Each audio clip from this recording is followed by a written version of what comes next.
Actress Pooja Kumar அவங்க இவங்களுடைய 47th birthday இன்னைக்கு செலிப்ரேட் பண்ணிட்டு இருக்காங்க. நம்ம சேனல் சார்பாக இவங்களுக்கு ஹாப்பி பர்த்டே சொல்லிட்டு குயிக்காக இவங்களுடைய நெட்வொர்க் சேலரி எல்லாம் பார்த்துக்கலாம். இவங்களுடைய ஃபர்ஸ்ட் ஃபிலிம் யாருக்கும் ஞாபகம் இருக்கும் இல்லையா, உங்க கம்பேக் கண்டிப்பாக எல்லாருக்கும் ஞாபகம் வந்திருக்கும். விஸ்வரூபம் படத்தில் கமல் கூட இவங்க ஒரு கம்பேக் கொடுத்துருந்தாங்க. இவங்களுடைய ஃபர்ஸ்ட் படம் காதல் ரோஜாவே இது 1997 இவங்க சைன் பண்ணாங்க. ஆனால் ஏதோ ஒரு பிரச்சனை காரணமாக அதை தள்ளி தள்ளி போகவும் அது 2000 ரிலீஸ் ஆச்சு. ஜார்ஜ் விஷ்ணு அவர்கள் ஹீரோவா இந்த படத்தில் நடிச்சிருந்தாங்க.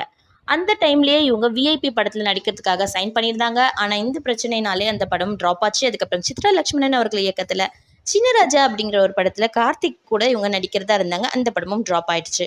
ஸோ அதுக்கப்புறமா இவங்க வந்து யூஎஸ்ல ஹஸ்பண்ட் விஷால் ஜோஷியோட செட்டில் ஆயிட்டாங்க. இவங்களுக்கு ஒரு மகள் இருக்கிறாங்க. 2020 இவங்களுக்கு மகள் பிறந்தாங்க. இவங்களுடைய salary 40 to 50 lakhs per film வாங்குறாங்களாம். இவங்களோட நெட்வொர்த் 70 crore. இவங்களுடைய பூர்வீகம் இந்தியாவாக இருந்தாலும் இவங்க அம்மா அப்பா அமெரிக்காவில் செட்டில் ஆயிட்டதுனால இவங்களுக்கு